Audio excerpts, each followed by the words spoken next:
मित्रों, आज जानकारी लेकर उपस्थित हैं हांसी के किले के बारे में। हरियाणा के हांसी को कभी आसी और असीगढ़ भी कहा जाता था, क्योंकि यहाँ बेहतरीन व मजबूत तलवारों का निर्माण किया जाता था।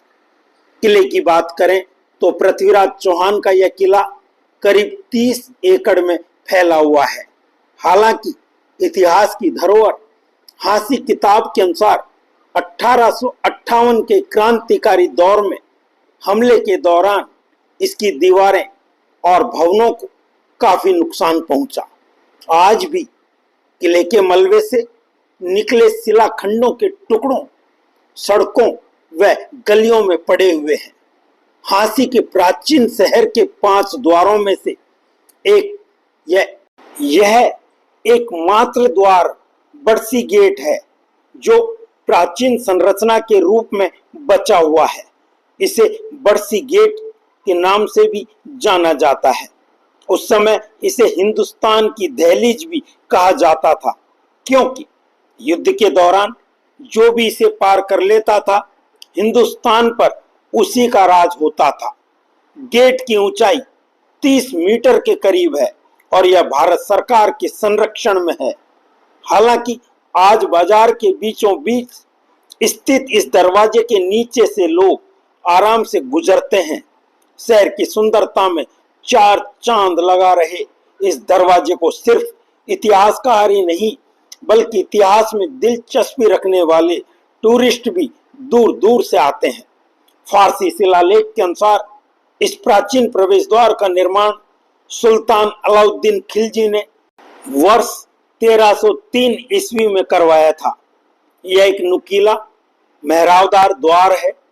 इसके बाद इब्राहिम लोदी के शासन के दौरान 1522 ईस्वी में इसकी मरम्मत की गई। भारतीय पुरातत्व सर्वेक्षण विभाग द्वारा वर्ष 2004 में की गई खुदाई के दौरान यहाँ से बुद्ध, कुषाण, गुप्त, राजपूत, मुगल और अंग्रेजी काल से जुड़े कई चीजें मिली। यहाँ से ईंट, सिक्के, धार्मिक स्थलों के अवशेष, पुराने बर्तन जैसी कई ऐतिहासिक निशानियां मिली। आज भी यह शहर सदियों पुराने इतिहास का गवाह है और अपने अंदर कई रहस्य समेटे हुए है। इस किले को प्राचीन भारत के सबसे अभेद किलों में से एक कहा जाता है। किले की दीवारें 52 फीट 16 मीटर ऊंची और 37 फीट 11 मीटर मोटी हैं। किले के दक्षिण छोर पर एक बड़ा द्वार है, जिसे बाद में जॉर्ज थॉमस ने बनवाया था। दीवारों पर की गई नक्काशी इसे हिंदू मूल का बताती है। मुख्य द्वार पर पक्षियों, जानवरों और हिंदू देवी देवताओं की सुंदर नक्काशी है। टीले के शीर्ष पर एक सपाट छत के साथ लंबी स्तंभ संरचना स्थित है और इसे बारादरी के रूप में जाना जाता है। किले परिसर के अंदर एक मस्जिद भी स्थित है, जिसे पृथ्वीराज चौहान की हार के बाद जोड़ा गया था। यह किला 1000 वर्ष से भी ज्यादा पुराना है और यह प्राचीन किला वर्ष 1857 तक बचा रहा, जब इसका अधिकांश भाग ध्वस्त कर दिया गया।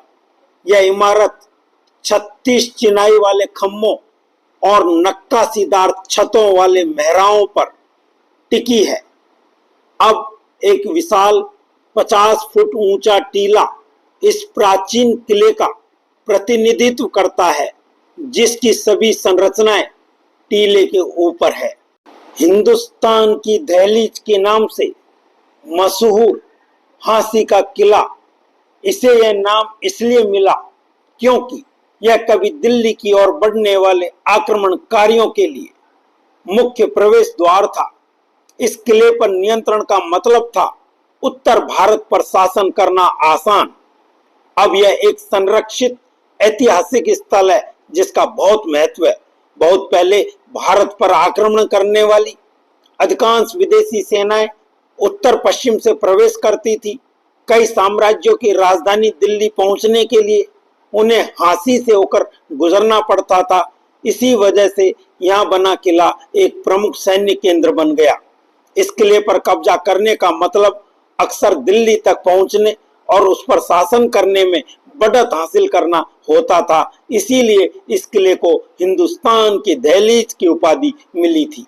यह एक ऐसे दरवाजे की तरह था जो पूरे इलाके पर शासन करने का रास्ता खोलता था।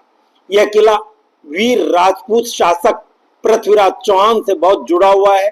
12वीं शताब्दी में उन्होंने इस किले में कई बदलाव किए और इसे एक मजबूत सैन्य अड्डे के रूप में इस्तेमाल किया। इसकी मोटी दीवारें, निगरानी बुर्जों और सुरक्षा व्यवस्थाओं ने दुश्मनों के लिए आक्रमण करना मुश्किल बना दिया था। अपनी स्मार्ट डिजाइन और शक्तिशाली सेना के कारण यह किला उस समय क्षेत्र के सबसे मजबूत किलों में से एक था। आज भी यह किला हांसी में मौजूद है और हालांकि अब इसका इस्तेमाल युद्धों के लिए नहीं होता, फिर भी इसकी देखभाल भारतीय पुरातत्व सर्वेक्षण ASI द्वारा की जाती है। पर्यटक पुरानी दीवारों के चारों ओर घूम सकते हैं, मंदिरों, द्वारों और सुरंगों के अवशेषों का पता लगा सकते हैं और सैकड़ों साल पुरानी कहानियों की कल्पना कर सकते हैं। मित्रों, बहुत बहुत धन्यवाद एवं आभार।